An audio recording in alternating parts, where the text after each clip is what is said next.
Então, meus amigos, boa noite. Vamos lá dar continuidade ao nosso estudo. Nós estamos 16º encontro, estamos nos aproximando do encerramento, né? Serão 17 encontros.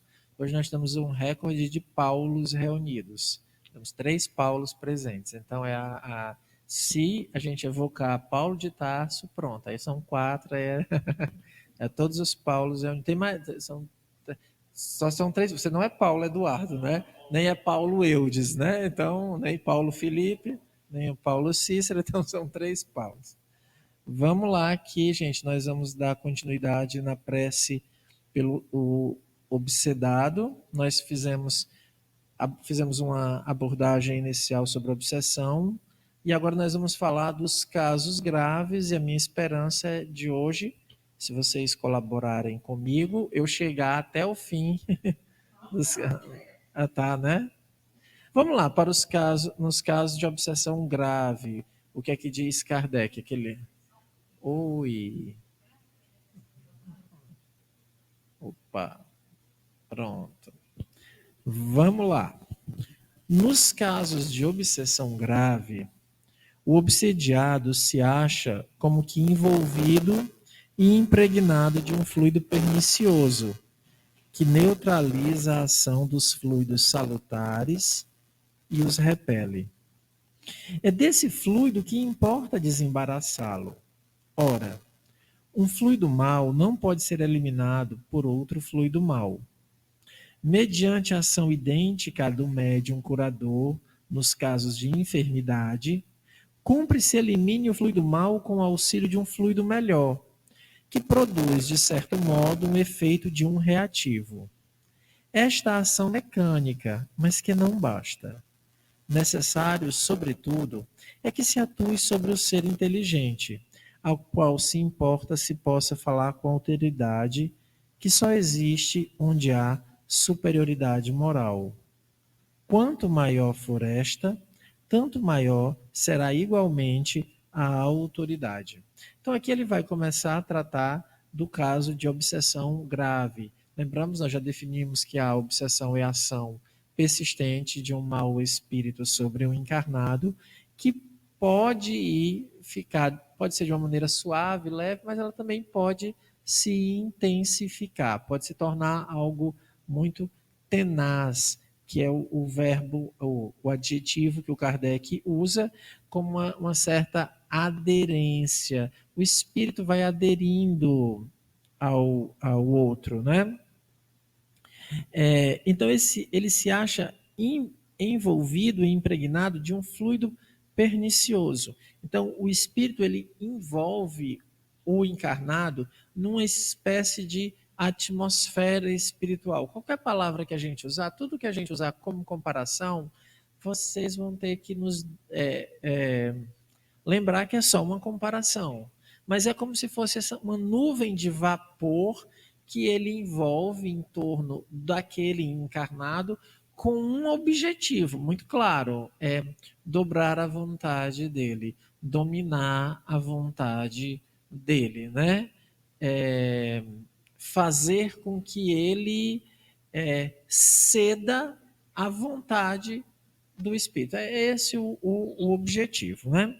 Mas aí ele vai fazendo isso de tal forma que ele vai dizendo que neutraliza a ação dos fluidos salutares e os repele. Então, o obsedado, às vezes ele não está conseguindo mais. Lembramos que essa atmosfera fluídica em torno de nós, ela é fruto dos nossos pensamentos. Ela é fruto dos nossos pensamentos. Aquilo que a gente pensa gera em torno de nós uma atmosfera fluídica. Às vezes, quando a gente tem um pensamento equivocado, a gente consegue afastar. A gente, não, isso é bobeira, né? Isso é bobagem. Aí eu afasto. Quando eu estou sofrendo uma obsessão, eu não consigo afastar. Eu não consigo parar de pensar. Porque o espírito reforça. E vai gerando essa atmosfera vai ficando cada vez mais forte. Isso vai chegar no que ele vai chamar de algo que é muito interessante, que a subjugação moral. Porque você tem a subjugação física, que é quando um espírito domina fisicamente o outro, mas também tem uma subjugação moral, que é quando eu não estou conseguindo mais deixar de pensar. Eu tenho só uma ideia, o meu ponto de vista é aquele, eu não consigo sair dessa esfera, dessa ambientação. É uma subjugação moral. E aí o que é que vai ser preciso? Vai ser preciso retirar este fluido mal. Por isso que obsessão necessariamente, no caso das obsessões graves, necessariamente tem que ter o amparo de um tratamento magnético, da aplicação do magnetismo. Para quê? Para retirar estes fluidos que as pessoas têm. Algumas pessoas elas usam de uma, digamos assim, de algumas imagens, fala assim, olha, tome um banho, porque tomar um banho, dê um mergulho no mar. Gente, tudo isso é paliativo. É claro que se a gente está confuso e tudo mais, você toma um banho, isso é reconfortante, é revigorante para quem gosta do mar. Por exemplo, eu tenho dificuldade, eu não gosto de praia, né? Eu tenho muita dificuldade, né? Mas para quem gosta de um mergulho no mar, ok, mas não resolve os problemas. Tem um alívio. Por quê? Porque é no plano do pensamento. Você pode realmente fazer uma caminhada na praia e dar uma arejada, claro. Mas se for uma obsessão grave, não resolve só com isso. Não adianta tomar banho. Daí que algumas tradições colocam a necessidade de uma limpeza. Veja, a, a, a expressão está absolutamente correta. Né? Você precisa realmente limpar, porque o fluido fica impregnado. Você sente, e quem chega na casa de se você eu já tive a oportunidade, agora eu estou mais assim, né, descolado, mas eu já tive a oportunidade de entrar em ambientes, em casas, em quartos de pessoa obsedada, respirar é difícil, respirar aquele ambiente é difícil, estar em contato com aquele ambiente é difícil, porque por conta de que tem um fluido. E a gente. E isso, né? Que seria uma. O pessoal escreveria como energia pesada. Mas assim como você vai chegar em alguns lugares e alguns lugares te aliviam.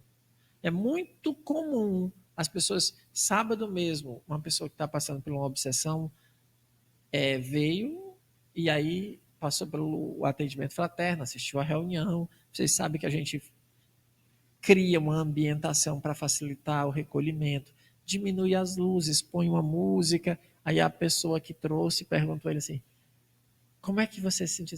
É um ambiente de paz, eu fiquei em paz. Veja, é ambientação fluídica. A pessoa, o que ela percebeu foi a ambientação fluídica, ela se sentiu em paz, ela conseguiu isso, né? Então, esse ambiente está na atmosfera espiritual, que é composta pelos fluidos dos bons espíritos, e das pessoas em preces, orando e chamando a presença dos espíritos. Né? Então, é necessário eliminar esse fluido mal, como ele diz, da mesma forma com que se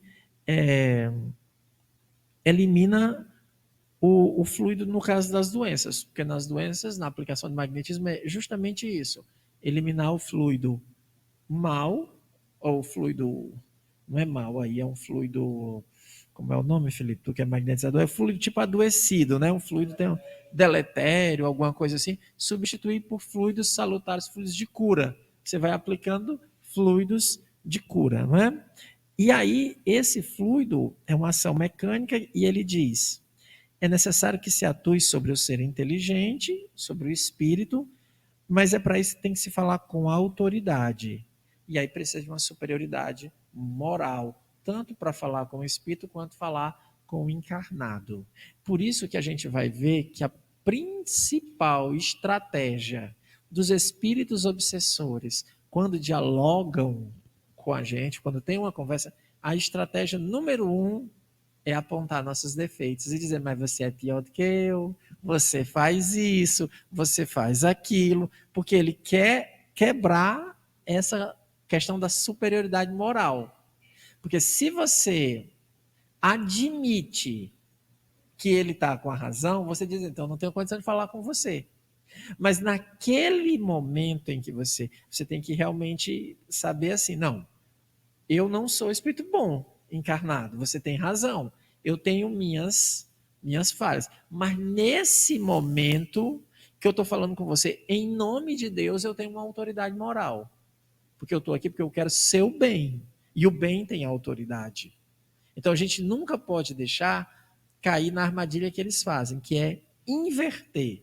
Eu já vi muito isso. Daqui a pouco começa um diálogo com o espírita, daqui a pouco o espírita é quem está conduzindo toda a conversa. Ele é quem está levando, ele começa a fazer pergunta. Mas é assim? Ele vai invertendo a polaridade total, daqui a pouco ele está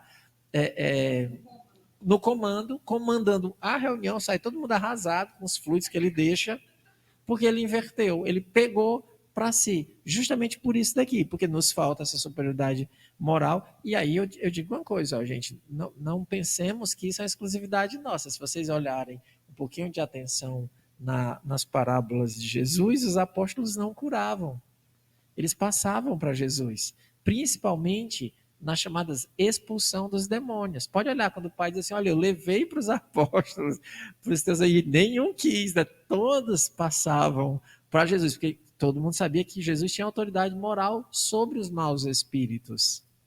Os apóstolos todos eram meio assim, né?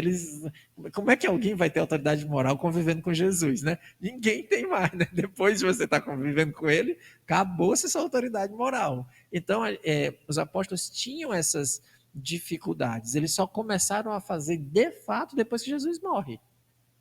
Aí sim, eles começam porque é uma vocês lembram? São três orientações que Jesus dá para os discípulos. São três: curar os doentes, expulsar os demônios e anunciar a boa nova. Se vocês pararem para pensar, é o que nós no grupo espírita, nos grupos espíritas fazemos.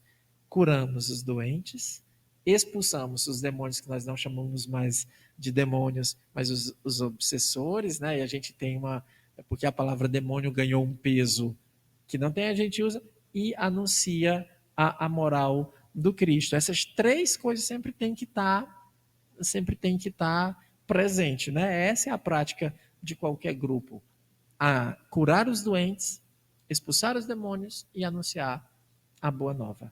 Então é isso. E aí ele diz, e não é tudo. Veja que essa autoridade ele também é para com o encarnado, tá? Encarnado obsedado, que não ajuda, a gente também não pode fazer muita coisa. O obsedado, ele precisa nos ajudar. Lembremos que por maior que seja a subjugação, ele ainda tem um pouco de vontade de livre-arbítrio. O livre-arbítrio dele está guardado em algum lugar. Ele não pode dizer assim que não tem, zero. Não, ele tem. Então, ele precisa colaborar. Ele precisa colaborar para combater, porque senão a gente não tem o que fazer. Não tem o que fazer. E não é tudo. Para garantir essa libertação, cumpre induzir o espírito perverso a renunciar aos seus maus desígnios. Fazer que nele desponte o arrependimento e o desejo do bem, por meio de instruções habilmente ministradas, com evocações particulares, objetivando a sua educação moral. Tem educação moral aí também, né? Nessa tradução que eu estou usando a minha aqui. Mas vejam aqui, ó.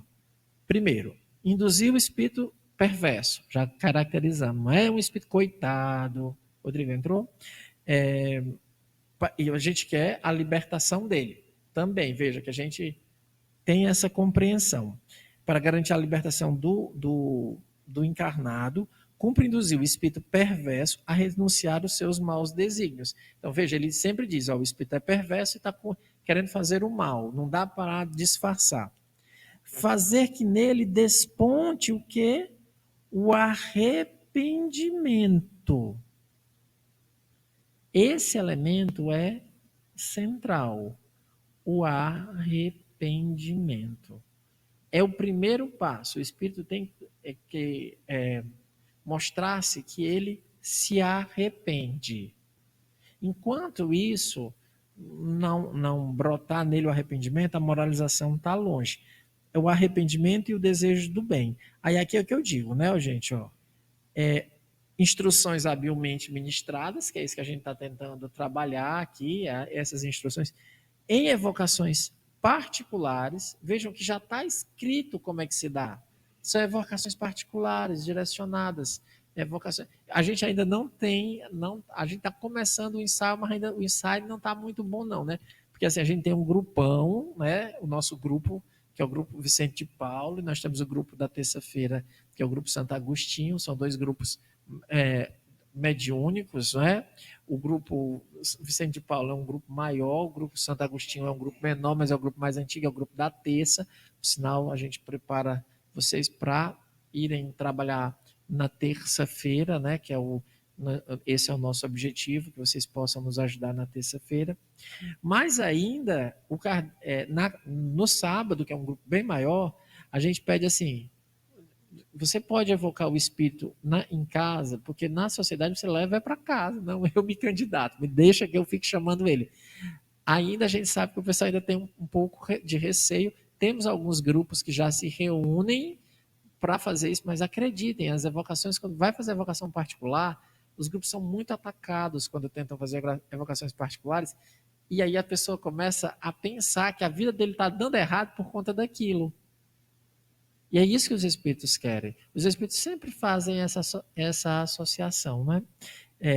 Eles querem jogar isso e aí eu tenho que aceitar. Eu tenho sempre que saber. E quando eu aceito, eu caio na armadilha. Eu tenho sempre que saber que quando eu me dedico ao bem, quem participa de um grupo mediúnico nunca sairá infeliz porque participa, sairá atormentado, perturbado porque está nele. Porque muita gente tem essa ideia, não. Depois que eu entrei, aí é que as coisas pioraram, e aí estou sendo atacado, não sei o quê.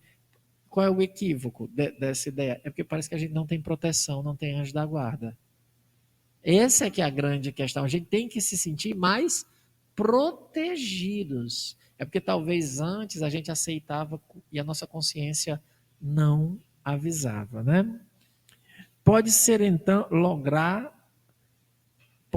então lograr uma dupla satisfação de libertar o encarnado e de converter um espírito imperfeito. Aí agora aqui ele vai dando as recomendações. A tarefa se apresenta mais fácil quando o obsidiado compreende a sua situação. Então, você está obsidiado, tem um mau espírito, você quer nos ajudar, você quer se ajudar, presta o concurso da sua vontade, ele tem que querer, e da prece. Eu não oro, eu não faço prece. Eu consigo me livrar da obsessão? Não. Não tem plano B. Muita gente diz isso, muita gente diz isso. Eu não consigo orar pelo Espírito. Eu entendo, mas eu não vou poder fazer nada do ponto de vista de afastar o Espírito se você não orar. Não há a menor condição de se afastar um mau espírito. Quem está passando por obsessão simples, quem está com ideias fixas, todos nós aqui, que tiver com ideia fixa, se você não se alimentar com a prece, não vai se livrar desse negócio. Não vai. É só com a prece. Ah, mas o que é isso? É Jesus. Orai e vigiai para não cair em tentação. Orai e vigiai. Então, sem oração, não funciona. Não funciona. Pode ser quantas mediúnicas for, pode ser quantas leituras você tiver. A oração é a conexão com Deus através do anjo da guarda. É como eu saio. Porque eu sei, se a gente fosse fazer um relato aqui, muitas pessoas têm dificuldade de orar. Eu sempre digo, na pandemia eu orava, fazia aquela prece, eu fazia todos os dias segunda a domingo. Eu sozinho, prece de 20 minutos, todo dia, todo dia. E aí a pessoa achava tão lindo, eu não, estou fugindo da obsessão.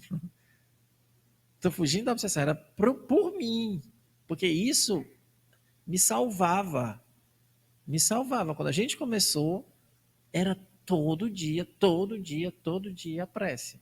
E as preces são longas, né? Tem muitas pessoas que já dormiram na prece, acordaram, a prece não acabava, dorme de novo e continua, né? A prece é longa. Mas assim, quantas pessoas também não se seguraram com a prece? Então, é oração, não tem plano B.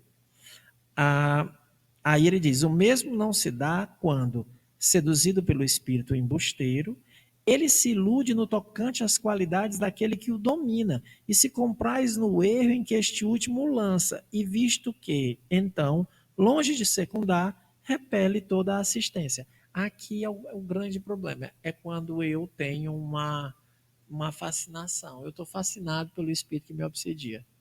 É quando eu acredito, que é o pior caso, como eu sempre digo, historicamente não se desfascina. Eu nunca vi ainda alguém que se fascinou se desfascinar. Não conheço, não. Não, é quando é pelo um espírito, quando ele acredita, tô dizendo, é meu guia. Eu já vi muitas pessoas que ficam chateadas porque elas aparecem no grupo. A gente recebe muito pessoas que já têm algum conhecimento da mediunidade. E aí a gente traz, aí ela vem assim, ela vem com uma linguagem do espiritismo brasileiro, ela vem dizendo assim, olha, eu tenho um mentor. E eu, ótimo, vamos lá, vamos ver aí quem é o mentor. Quando a gente começa a ouvir o mentor, meu Deus do céu, não é um mentor, não é um guia. Porque quando eu digo, Vox é o anjo da guarda, a pessoa já cai para trás, assim, porque anjo da guarda é difícil, né? Então, a gente começa a falar e você vai vendo que às vezes é só um acólito, é um espírito que está ali do lado, que lhe acompanha, mas ele está longe de ser um guia. Quando eu começo a falar com ele, porque eu sempre peço para falar com esse guia da pessoa, quando eu começo a falar, pronto, desmonta. Primeiro que ele já fica com raiva porque eu interpelo. Eu digo, mas eu queria fazer uma pergunta, porque é muito costume das pessoas estar assim, o espírito vem, fala e você fica meia hora ouvindo igual vocês agora, né? O espírito imperfeito é assim, fala, fala, fala, não deixa ninguém falar, o outro tentando falar e ele finge que não está vendo, mas não, eu estou vendo, e não deixa. Quando interpela o espírito, você nota a modificação do espírito, ele fica chateado, né? Então, aí aqui, ó, essa é a fascinação. Aí ele ama aquilo ali. Só terminar essa linha eu te passo, tá? É o caso da fascinação, infinitamente mais rebelde do que a mais violenta subjugação. A fascinação é o que tem de pior, porque eu amar aquilo que me faz mal. É a pior situação que pode ter. O que Descartes diz. Ele diz assim: o Descartes diz que a pior situação que nós podemos ter é amar ao que nos faz mal. Porque amar é trazer para si. Quando algo me faz mal, eu amo o que me faz mal, eu trago para mim o que me faz mal. E aí ele diz assim, e muitas vezes odiar, isso é Descartes, não tem nada a ver com o espiritismo, é melhor do que amar. Quando eu quê? Quando eu estou odiando aquilo que me faz mal. Por isso que eu afasto de mim, por quê? Porque me faz mal. E aí ele cria ele diz que a pior das paixões, a pior coisa que pode acontecer é amar o que nos faz mal. Porque em vez de eu largar, é a fascinação. Eu amo aquilo que me faz mal. Em todos os casos de obsessão, em todos os casos de obsessão, em todos os casos de obsessão, a prece é o mais poderoso auxiliar de quem haja de atuar sobre o espírito obsessor. O mais importante é a prece. Nós temos um caso que depois a gente pode até relatar, né, que meu amigo Eudes acompanhou aqui via CEAL, né, que foi só com as preces, não foi, Eudes? Nós não chegamos a fazer nem a mediúnica. Nós só oramos e resolveu. Só as preces. Foi uma coisa assim. Deus é muito bom, porque a gente estava tão sobrecarregado de tarefa que se tivesse dado mais uma obsessão tenaz, a gente não ia ter espaço. Então a gente orou e deu certo. E funcionou. Fala, Brisa. Você falou agora na questão de obsessão, de fascinação. Eu lembrei de uma amiga que ela, na casa dela tinha algumas coisas, eu não sei exatamente o que, e essas coisas percebi que faziam muito mal a ela, porque uma vez a gente estava lá na casa dela e essa coisa não queria deixar ela sair de casa. E, tipo, ela queria sair e ela botava um pé no degrau da cozinha e ela saía arranhada. Era algo que saiu para o físico mesmo. E no final ela dizia: Não, isso é meu anjo da guarda, ele está me protegendo. É Aí uma. eu dizia assim: Isso está te protegendo, tá vendo o que está fazendo contigo? É, E ela sempre dizia: Não, ela até tinha um nome, ela dizia que se chamava Toby. Aí eu dizia assim: Toby, isso não. Essa pessoa, esse ser, essa coisa que você está chamando não é uma coisa boa. Pode ficar, pode rezar e ela para ainda é que sua ela. amiga? É. Ai, ainda bem. Porque assim, não, porque normalmente eles afastam, né? E a, e Mas a a, gente se afastou. é, A gente teve um tempo que, por conta disso, a gente passou muito tempo longe. A gente veio se reaproximar depois que ela saiu dessa casa, uhum. da casa que ela Aí é estava. realmente é um estudo a ser feito, né? Se o espírito estava vinculado lá, se era vinculado a ela, teria toda uma situação para ser estudada. É possível, claro que é, né? Agora é isso. Eu sempre digo, eu só depois que eu evoco, vejo e aí a gente vai ver. Mas também tem casos de que a gente já estudou. Depois eu posso colocar um caso que está no IPEAC, no GEAC, o Rodrigo falou, participou, acompanhou também a moralização do espírito de uma pessoa que estava mais de 20 anos com agorafobia, que é preso dentro de casa, não sai. Uma coisa assim terrível. Já tinha, morava no fundo da casa, tinha fechado as janelas com tijolo, morava à parte, completamente. Se chegasse alguém na parte da frente da casa, a pessoa se escondia para baixo debaixo da cama. Lá na casa dela era uma coisa muito pesada. É. Era muito pesada. Logo na primeira vez que eu conheci ela, na primeira vez, a gente conversando sobre assombração, a gente brincando, aí eu peguei e disse assim, ela fazendo assombração, aí um saco de lixo caiu, aí eu peguei e disse assim, brincando, precisa mais do que isso para me assustar. Aí eu fui com um saco de lixo voou de um lado para o outro. É, Ela pegou e disse assim: para de falar que eu durmo aqui, eu não dorme aqui, não. então é um efeito físico, né? Ela provavelmente, se não for você, ela é a médium de efeito físico, né? Aí eu precisaria examinar com mais atenção. Bem, gente, então aqui nós chegamos nas obsessões, eu vou já passar para a prece. Rodrigo, falei aqui um pouquinho sobre a obsessão mais grave, você não estava? Algum adendo, algum questionamento? Muito bem. Boa noite, pessoal. O único adendo que eu faria é com relação à fascinação, né? Só um instante, Rodrigo, só um Claro, instante. Pronto, pode falar. pronto.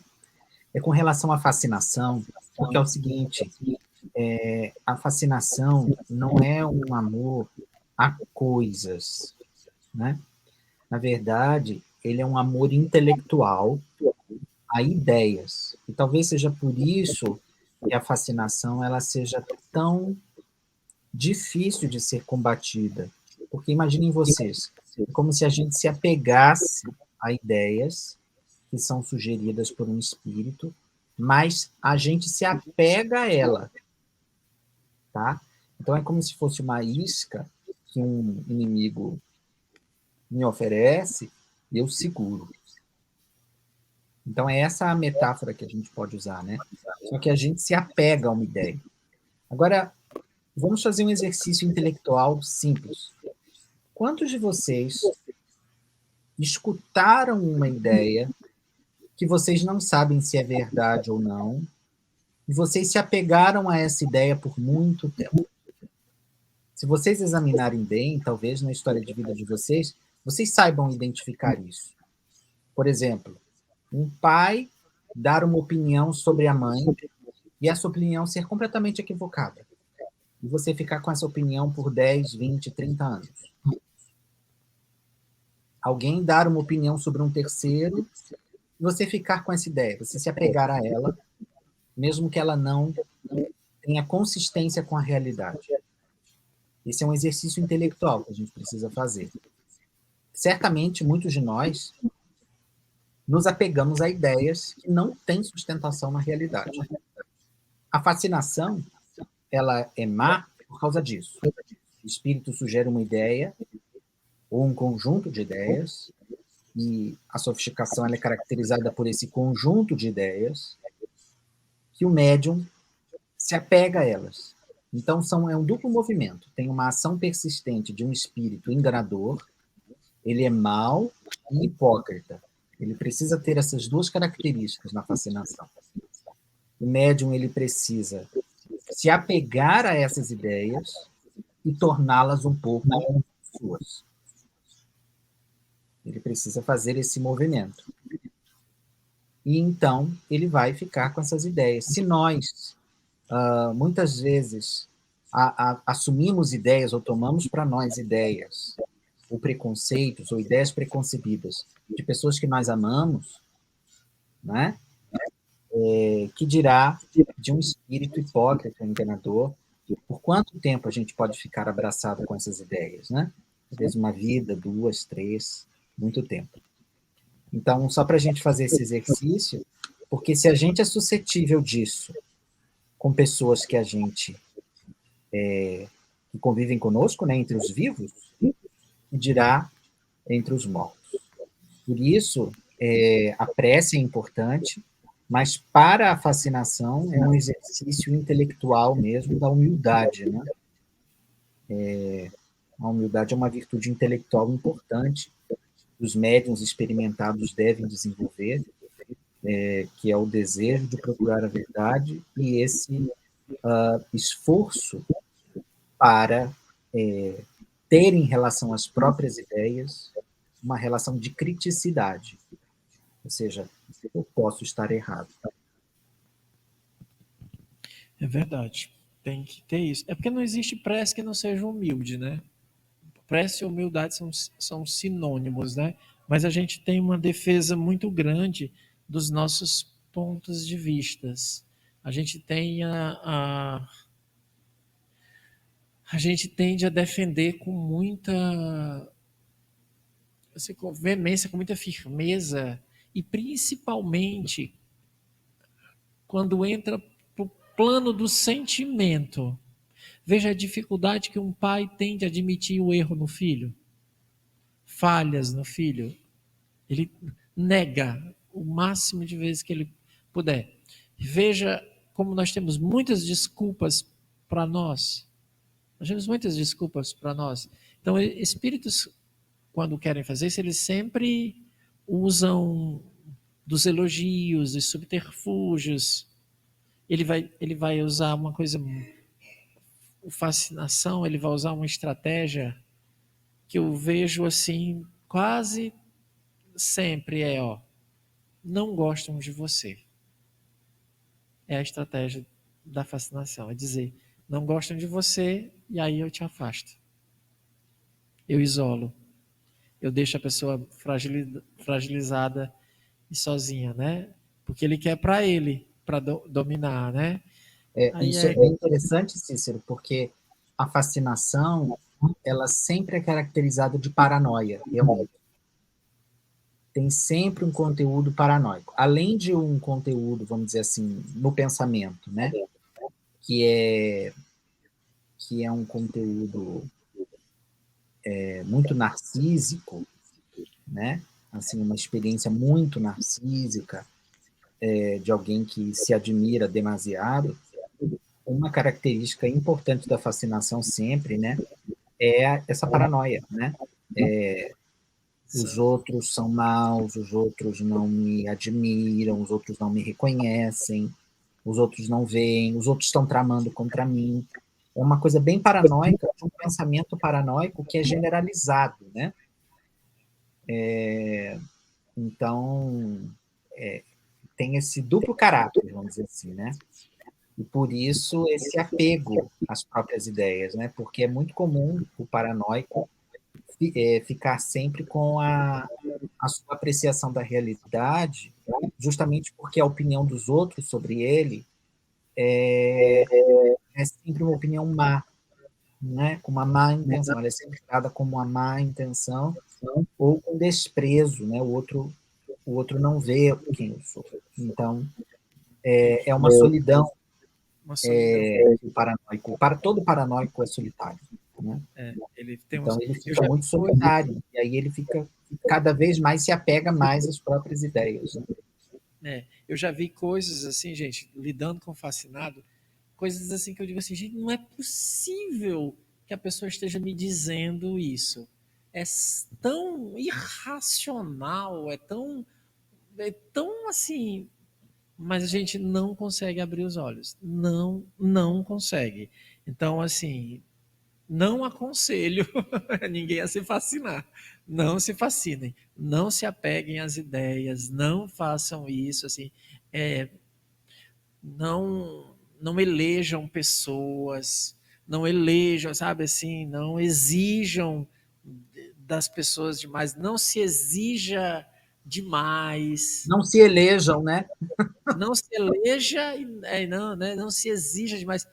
Porque assim, a gente faz o melhor que a gente pode, mas as nossas boas intenções de espírito imperfeito tá cheia de erro. Não tem isso. Eu tenho boa intenção, mas eu sou um espírito imperfeito. Então, tudo o que eu faço, gente, tudo que nós aqui fazemos, vai ter a marca do orgulho, da vaidade, do melindre, tudo que a gente fizer vai ter. Porque se não tiver, eu terei que ter tirado de mim. Aí eu já sou o espírito bom. Por que a gente está dizendo isso? Tudo que a gente faz agora. Porque garante que a gente fica olhando assim. Isso é uma coisa que o Kardec faz com muita atenção. Ele chama muita atenção. Ó. Qual o móvel da sua ação? Você quer aprender? Você quer aprender ou você quer ser aplaudido, que as pessoas digam você está certo, você quer ser admirado? Porque a admiração é uma paixão. Então a gente gosta de ser admirado, a gente não gosta de ser. Quando a gente vai aprender, o processo de aprender é difícil, né? Então a gente aceita as limitações. Mas vamos seguir em frente, porque eu tenho, digamos assim, um apreço pelos fascinados. Eu gosto. Não, eu gosto. Eu gosto, sério, juro a vocês que eu gosto dos fascinados. Não é uma coisa assim, né? Eu oro pelos todos os fascinados, assim, para poder a gente desfascinar, porque é meu sonho encontrar alguém que desfascina, né? É meu sonho. Até porque eu penso assim, não, se alguém desfascina, eu tenho chance. Eu posso ter chance, né? Se eu me fascinar, eu tenho chance. Isso. Mas vamos para a prece, é a prece 84. Essa é a prece pelo espírito. São 3 preces, né? Mas essa é a prece pelo obsessor. Então, vejam aquele nossa forma de estudar, vejam como é uma evocação. 84. Olha como Kardec começa. Ele começa assim: Deus infinitamente bom, a tua misericórdia imploro pelo espírito que obsidia fulano. Por que ele está dizendo imploro pelo espírito que obsidia fulano? Porque aqui ele ainda não conversou com ele não sabe o nome. Como eu não sei o nome, eu faço o quê? Imploro pelo espírito. Olha a condição de humildade que ele está se colocando. Deus infinitamente bom. A tua misericórdia eu imploro pelo espírito que obsidia. Ninguém começa expulsando o demônio, né? No caso que a gente estava falando, né, do espírito que a gente evocou, que o Eudes acompanhou, a gente perguntou a um dos guias por que é que as preces que estavam sendo feitas por ele, para aquele espírito que obsediava, não funcionavam, ou eram melhores. Aí a resposta que está sob, né, em juízo suspenso, mas a gente parece que aponta para um bom sinal, dizia assim, não, é porque quando fazia uma prece, era para expulsar o demônio. Como o espírito não se reconhecia como demônio, porque na verdade ele não reconhecia nem que estava morto, ele não achava que era com ele que estava falando. Ele não achava, ele não era para ele, não se reconheciam. Por isso que aqui, olha, o Kardec começa: imploro a tua misericórdia. Por mais, lembramos quem é o espírito obsessor? Mal, deseja fazer o mal, é mau espírito, deseja fazer o mal, mas o que é que a gente começa? Misericórdia por ele. Então você não começa já, expulsa esse espírito mal, não. É a misericórdia. Faze-lhe entrever as claridades divinas, a fim de que reconheça falso o caminho por onde enveredou. Tem que dizer, o teu caminho é falso. Por quê? Porque ele vai dizer sempre a mesma coisa, o obsessor. Mas ele fez isso comigo. Ele me matou, ele me traiu, ele fez isso. Mas eu não posso dizer, por mais que ele tenha feito isso, o caminho que você escolheu de fazer o mal é falso. Por quê? Porque não há justiça. Não é um caminho justo. Então você vai colocando. Bom, só passa o microfone para Graça.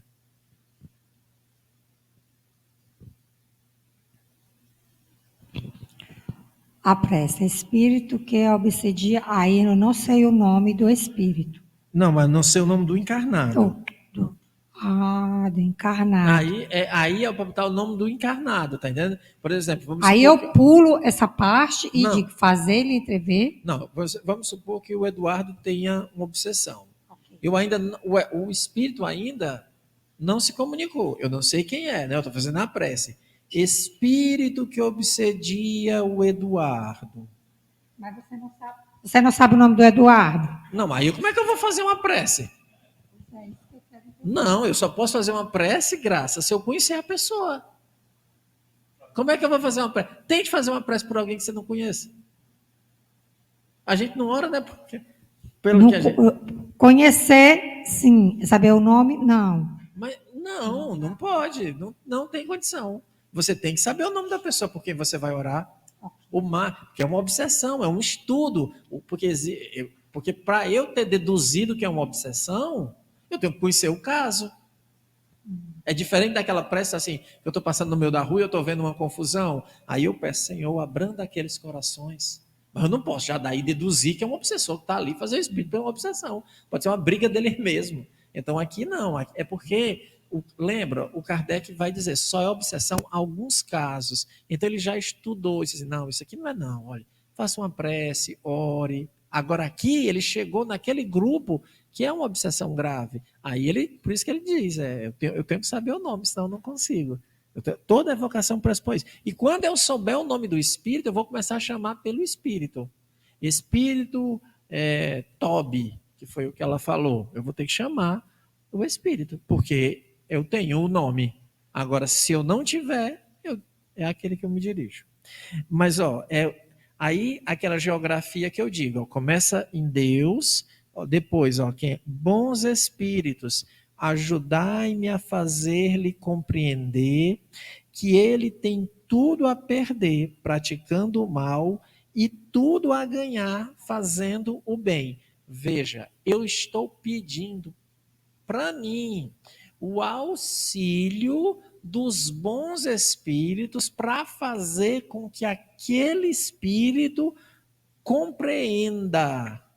Então, quando você vai trabalhar com um mau espírito, você não pode, numa obsessão, numa reunião de obsessão, para moralização de um espírito, querer ir com seus argumentos.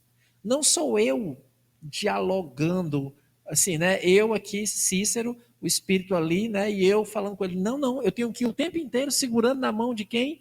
Do meu anjo da guarda, dos meus, que os meus guias me inspirem, né? Que o guia da reunião me inspire para que eu fale inspirado por ele.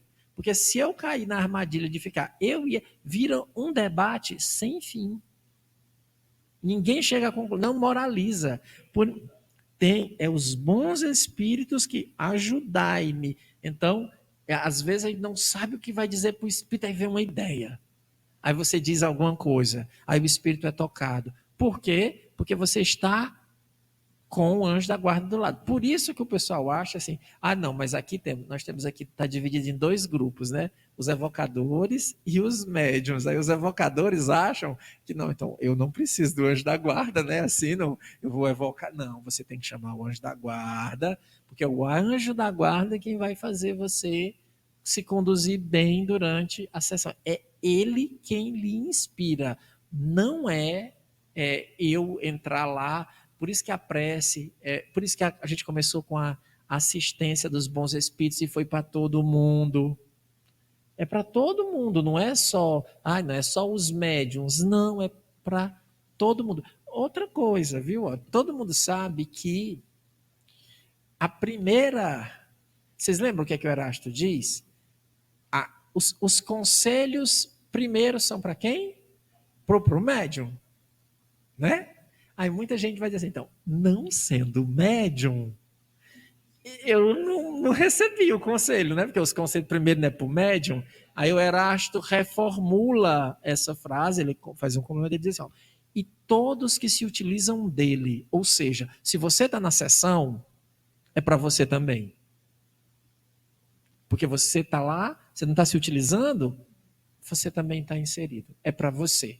Porque senão era muito bom, né? Os médiuns, quem não é médium, está livre, né? Assim, não vem nenhum conselho para mim, porque primeiro é para ti, para todos que se utilizam. Todos os envolvidos na sessão são responsáveis. Então você tem que chamar. Agora veja que aqui, aqui ele já conhece o espírito e chama pelo nome, Espírito que te comprazes em atormentar o Eduardo, né? Que é escolhido. Escuta-me, pois que te falo em nome de Deus. Parece uma frase simples, gente, mas aqui tem toda uma mudança de paradigma que as pessoas não estão acostumadas. Espírito que te comprazes em atormentar. Então Kardec diz assim, espírito que é feliz é porque não é a palavra boa, porque a gente, né, a felicidade seria alguma coisa mais espiritualizada, né, a felicidade que a prece proporciona, mas o que ele está querendo dizer assim é que aquele espírito ali está gostando de fazer aquilo.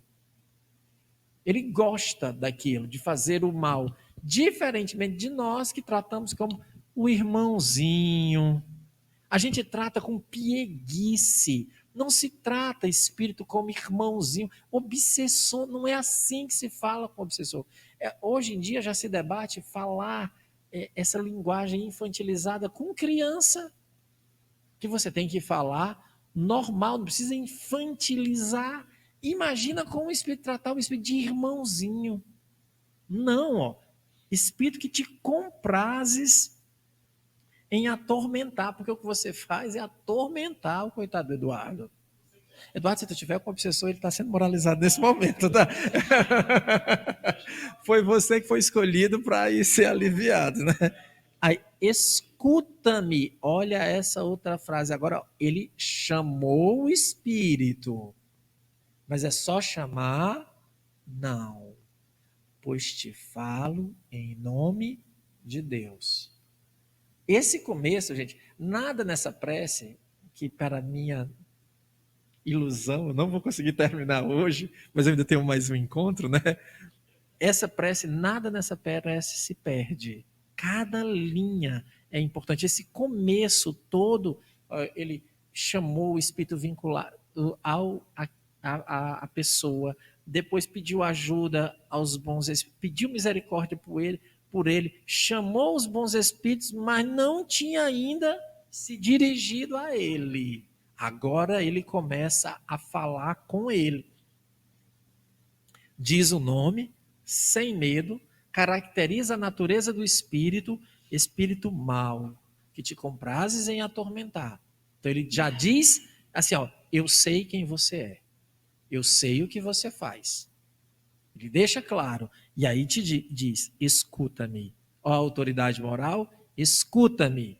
Pois eu te falo em nome de Deus. Por quê? Porque muitas vezes nessa hora, para quem tem vivência mediúnica, sabe o que é que esses espíritos começam a fazer? E chora, e finge um monte de coisa. E a gente não consegue falar com o espírito. Por quê? Porque ele fica desviando, rodando. Gente, é um chororô. Onde é que eu estou? Eu não sei o quê. E é uma parafernália que eles fazem, um monte de coisa.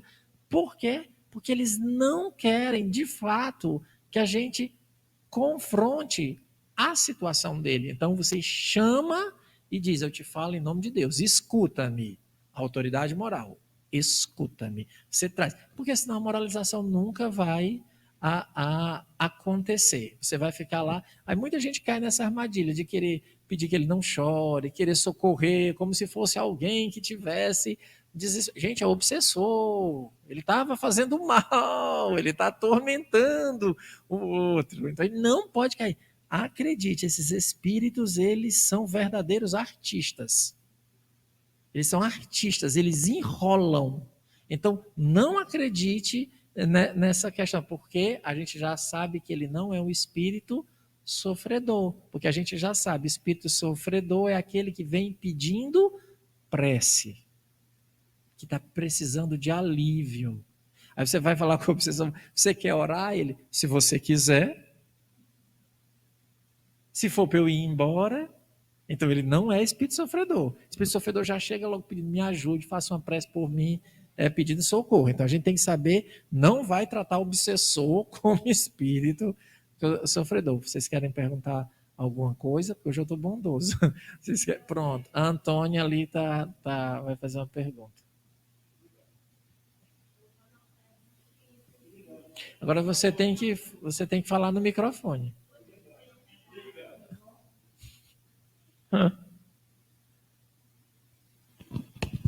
Eu vou lhe fazer uma pergunta que tem sido me feita. Uma pessoa que, assim, que já esteve dentro da doutrina há mais de 20 anos, estudou o livro, os 4 livros primeiros da codificação, e hoje em dia ela se encontra numa situação que ela diz assim, ela repele a prece, ela se incomoda com o tempo, com as palavras repetidas, né, na prece, no evangelho, e eu tenho observado, e eu só me encalo e fico impressa também, porque ela não quer ouvir. Então, eu tenho certeza absoluta que ela está sofrendo algum tipo de influência, obsessão. Aí, às vezes, eu fico imaginando, até que ponto ela já está, nesse caso, até de possessão? Porque não é assim uma falta de conhecimento da doutrina, nem de tarefa, né? E é isso, né? E ela me pergunta, mas eu não posso dizer, lê o Evangelho, faz uma prece. A pergunta pode ser para você, pode ser para o Rodrigo. Não, mas é porque nesse caso é uma questão muito, muito simples, é uma escolha da pessoa. Não tem muito o que, não tem como a gente avaliar. É porque eu sempre digo, gente, a gente sempre deve evitar as análises de pessoas não presentes. A gente não tem muitos subsídios para fazer uma. Como é que a gente vai fazer uma análise dessa? Assim, o que é que eu posso dizer? Tipo assim, olha, eu estudei, mas eu não gosto da prece. Não sei o que é que a pessoa pode fazer, né? Porque nem todo mundo que leu aprende, compreende. Não tem muito o que dizer assim, não. Agora, eu não tenho nem. Eu entendo que fica muito difícil mesmo, porque para mim está sendo muito difícil. Então eu tenho procurado assim até me afastar, porque eu não tenho muito o que dizer mais. Mas assim, ela gosta, então pronto. Talvez ela esteja feliz, sim. Não teria muito o que dizer. Mas isso poderia, como ela, a pessoa que tem 20 anos, né, de estudo, sim, já, mas poderia estar sofrendo de uma certa influência espiritual? É porque é muito assim, porque não teria ninguém que não está sofrendo uma influência, né, Audálio? Assim, de um modo geral. Agora, assim, não é porque você tem 20, 30, 40 anos de estudo que você está livre da obsessão. Porque, gente, o estudo é espíritas, amai-vos e instruí-vos. A instrução é para melhorar o meu mundo moral.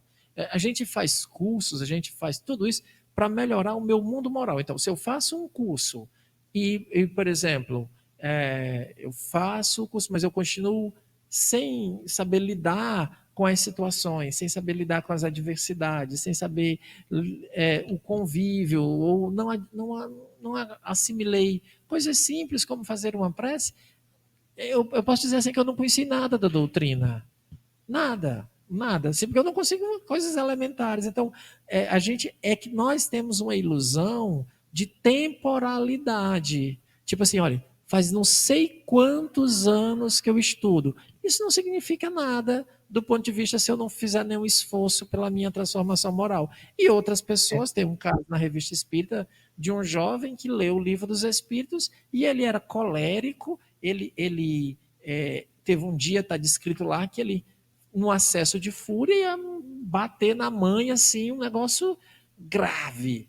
Ele leu o Livro dos Espíritos, ele percebeu algumas coisas e ele começou a dominar essa fúria que ele tinha com essa leitura. Por quê? Porque ele usou a ferramenta, a doutrina espírita ela é uma ferramenta para que eu observe a mim mesmo e combata em mim as más tendências. Se eu não conseguir combater em mim, eu enterrei o talento. Eu enterrei o talento. Enterrar o talento é a pior coisa que pode acontecer com uma pessoa.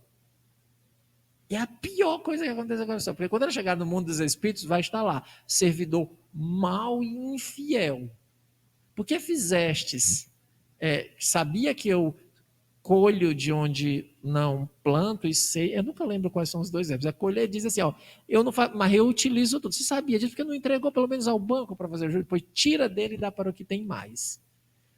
Você vai ser tirado, vai ser colocado numa condição muito mais difícil. Muito mais difícil. Por isso, não desista. Tem umas pessoas que eu conheço que querem desistir de tudo e dançar um forró. Né? A pessoa que diz, não, eu prefiro. Não, eu ouvi isso é textual. Né? Não foi não, Maldálio. Eu acho que vou largar tudo e vou para o forró. A pessoa disse, não está ouvindo. A pessoa disse, vai largar tudo. Mas ó, não perca, não jogue, não desista. Eu sempre digo isso, olha, não desista. Não desista, né? Isso. Não é nesse sentido. Né? Todos os forrozeiros de plantão, eu acho que deve ser o espírito junino, né?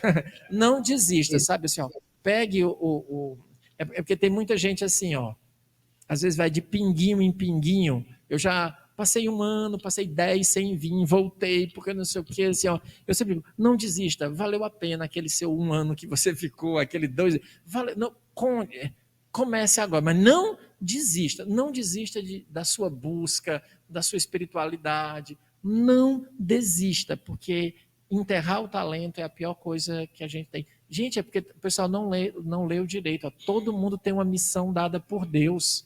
Tem uma missão dada por Deus. Cada pessoa encarnou com uma missão dada por Deus. E vai ter uma hora que a gente vai ter que prestar conta da missão dada. Ah, olha que pergunta a Andresa fez. Como é que a gente descobre qual é? Tem um caminho que eu sei que você não pode fazer. É perguntando a outra pessoa. Nunca pergunte a outra pessoa qual é a minha missão. Pergunte sempre a si mesmo e você vai descobrir. Quem perguntar a si mesmo com sinceridade, o anjo da guarda vai fazer ecoar no seu íntimo qual é a sua missão na Terra. O que é que você está responsável? Qual é a sua responsabilidade? Deus lhe deu essa missão e você vai ecoar na sua consciência. Só tenham cuidado. Missão dada por Deus é missão. Não pense assim que você, né, tipo assim, olha, a minha missão é uma coisa muito fácil, uma coisa. Não. Missão tem o peso das provas e tem um agravante chamado expiação. Então, nós temos faltas a pagar e temos muito o que aprender. Então, a missão dada por Deus, né? As pessoas pensam assim, olha, eu descobri minha missão, então a vida agora vai ser muito tranquila, porque eu já sei qual é a minha missão, né? Lê do engano. Muita gente sabe qual é a missão e abandona. Por quê? Porque a missão tem um peso. Ela tem um peso. É uma missão dada, mas ela tem um peso. Então, eu posso enterrar. Mas se eu não souber qual é a missão que Deus me deu, se eu não tiver nem essa concepção, o que é que eu vou fazendo? Eu vou largando aqui, largando ali, e aí tem uma coisa assim, quem larga a sua missão será sempre infeliz. Sempre. Quem não cumpre a missão dada por Deus será sempre infeliz. Poderá ter alegrias passageiras, porque Deus, na sua misericórdia divina, sempre o faz, mas ele sempre será infeliz, porque só existe uma felicidade: cumprir os desígnios de Deus. Não existe outra. A gente se ilude, mas será infeliz. Então, é melhor, como é que diz a frase? É melhor faltar uma perna, ir arrebentado, mas você está no caminho do bem, do que você está lá perfeito, no caminho da perdição. Coxo, manco, cego, mas seguindo o seu rumo, do que perder o outro aí. Oi, é graça? Gente, eu já estou aqui. Ô, Cícero, falando que não adianta também você ter 30, 40 anos de conhecimento espírita. Tem aquele também, orai e vigiai, né? Sim, orar e Isso vigiar. também. Senão nada adianta. Se Não você adianta. não orar, não vigiar. Não adianta. Rodrigo, fale e faça aí suas considerações, que a gente já está chegando ao final. Eu vou terminar a prece essa semana que vem. Se eu disser que eu vou terminar a prece semana que vem, eu vou bater meu recorde de prece mais longa, né? O estudo dessa prece eu termino semana que vem. Rodrigo? Perfeito.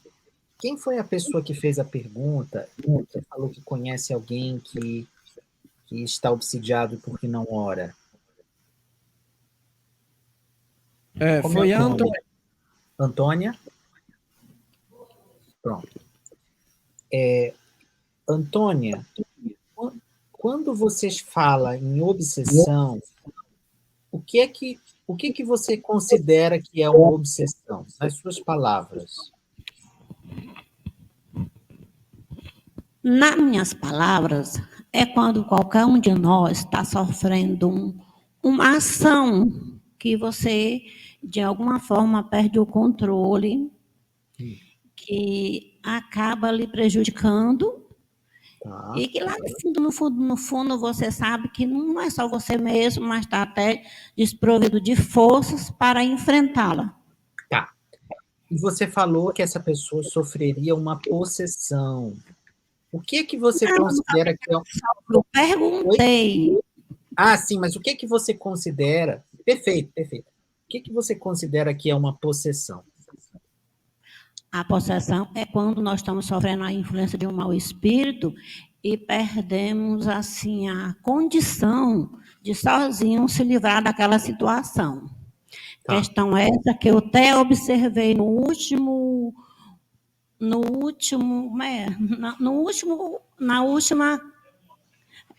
é sobre no céu e o inferno, né? A última que tem, né? Onde a pessoa, ela cometeu o suicídio por conta de estar sofrendo uma obsessão. Tá. E ele, na vida anterior, ele tinha conhecimento, assim, intuição do que ele tinha feito na vida anterior dele. Ele tinha cometido um assassinato, ele se suicidou, aí ele reencarnou de novo, ele tinha as percepções e, pela influência, ele acabou cometendo o suicídio novamente. E o guia lá responde, explica bem direitinho. Tá, muito bem. Então, é bem importante a gente retomar, né? Eu achei muito legal a sua explicação e esse estudo desse caso realmente é muito bom. Obrigado.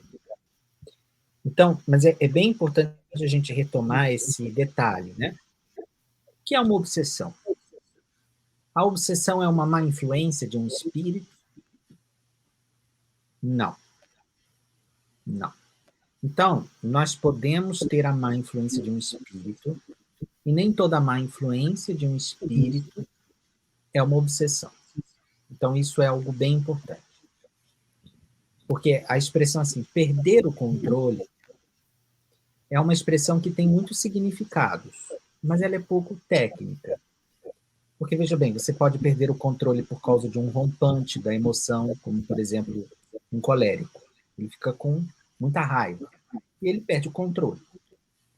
E ele pode estar sob a influência de um mau espírito. Não ser nenhuma obsessão. Tá? O que caracteriza uma obsessão? O que caracteriza uma obsessão? Se eu tivesse mais tempo, eu ia perguntar. Alguém sabe? Mas a gente não vai ter muito tempo. Então, tem 1 minuto aí.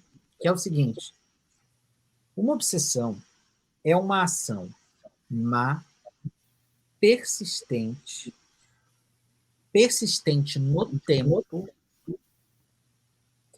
que resulta em uma ligação fluídica estreita entre um espírito mau e um encarnado. Ela precisa ser persistente no tempo, em detrimento das relações fluídicas que esse encarnado estabeleça com outros espíritos. Isso é uma obsessão. E a obsessão, ela tem diversas formas de se manifestar, desde uma simples influência moral até a possessão. Mas a possessão, ela não é só a perda de controle. A possessão, ela é um gênero de obsessão, mas Kardec, lá na Gênese, ele vai dizer que a possessão, ela é um gênero também de mediunidade, não só de uma obsessão. Por quê? A possessão não é só a perda do controle de uma forma geral. O espírito toma o corpo do médium e se substitui. Então, a possessão é o seguinte: um espírito vem, toma o meu corpo, está de olhos abertos, vocês vão ver o meu corpo se movimentando, mas quem estará aqui não será eu, será um outro espírito. Isso é uma possessão. Se a possessão é feita por um espírito mau, de maneira persistente, ela é uma obsessão. Mas, em tese, um espírito bom também pode, com a minha anuência, tomar o meu corpo. Então, vejam que não é só uma perda de controle em termos gerais, genéricos. É uma perda de controle factual. O meu corpo é tomado por um espírito. Ok? Então, veja que nesse caso que você falou, né, de alguém que não ora, porque tem raiva da prece, eu convivi com uma pessoa que me ensinou muito, porque ela conviveu com um espírita que rezava, mas tinha um mau caráter. E essa pessoa passou a ter raiva da prece porque ela teve um mau exemplo de alguém que rezava e não se transformava. E ela passou a ter um certo asco na prece. E, claro, esse asco só tem por causa de uma imperfeição dela. Ela observou um único caso e generalizou esse único caso. Isso é uma característica do orgulho, a gente generalizar observações individuais. O orgulhoso faz muito isso. Tá? Então, é claro que é uma imperfeição dela. Mas, baseado em um exemplo típico.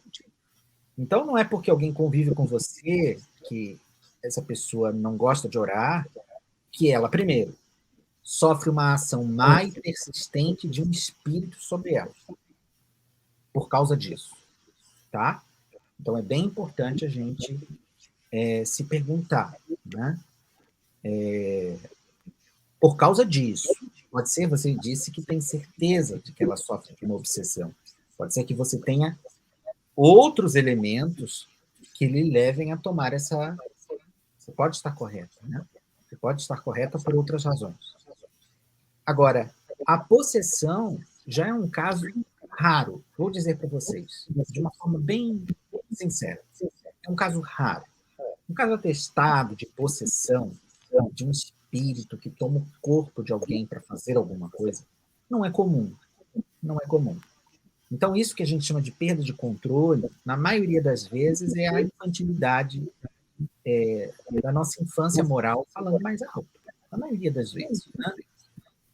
Realmente, um espírito tomar o corpo de alguém, isso exige um nível de identificação fluídica muito grande para que o encarnado entre num estado de sonambulismo provocado pelo espírito, e o espírito, então, se substitua no corpo e fale.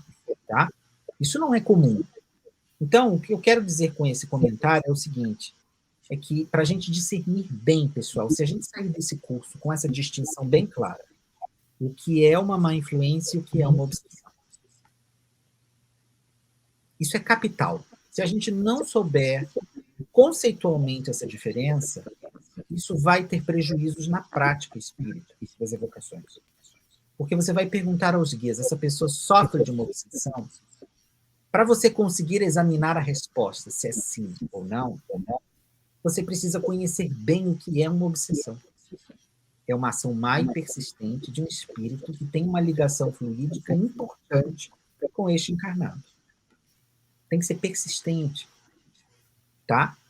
E a segunda coisa, se um guia diz para você que alguém está sob uma possessão, você precisa considerar que essa pessoa, o espírito que a domina, se substitui a ela. Se substitui. E ele vai ver com os olhos dessa pessoa, ele vai usar os braços, as pernas dessa pessoa, e não será ela, naquele momento, naquele corpo. Tá? Então, é bem importante que a gente tenha essa clareza, porque a pessoa que você descreveu pode sofrer uma má influência por outras razões. Que você, né? Mas pode não ser uma obsessão, e, pelo que você descreveu, muito possivelmente não se trata de uma possessão. Por que eu tomei esse exemplo? É só para a gente ter clareza conceitual. Isso não é só um preciosismo teórico. É porque, na hora da prática, essa distinção é capital. Porque, veja, se alguém está só sob uma má influência, e não uma obsessão mesmo, não tem espírito para evocar, pessoal. A orientação é reze e se transforme. Se você tomar toda a má influência como uma obsessão, você vai ficar sobrecarregado com uma terapêutica que não vai dar conta da complexidade do negócio, tá? Então, eu só quis fazer esse arremate, porque eu acho que é um resumo importante de tudo que a gente viu antes, e a gente precisa integrar esses conceitos para que a gente tenha uma prática consistente. Obrigado, pessoal. Obrigado, Rodrigo, aí pela tua contribuição. Espero que tenha, né? Esperamos que tenha ficado mais clara a questão aí da diferenciação, obsessão e influência, né? Influenciação espiritual, né? De repente mudou o espírito Cícero teve que se ausentar, as carreiras, porque acontece essas coisas, né? Trabalhador da última hora é desse jeito, tá entendendo, Rodrigo? Então a gente agradece a tua contribuição, muito valorosa, e aí a gente vai ficar por aqui para na próxima segunda-feira, se Deus quiser, o último encontro. Na segunda. Esse tema está tão ligado à segunda-feira, né, Graça? Que a gente está estudando influência espiritual. Então, que eu estou confundindo aqui. Na próxima quarta-feira vamos ter o nosso último encontro, né? Uma paradinha aí e a gente retorna. Ok, Rodrigo? Muito obrigado, gratidão a todos vocês. E a gente vai fazer a nossa prece.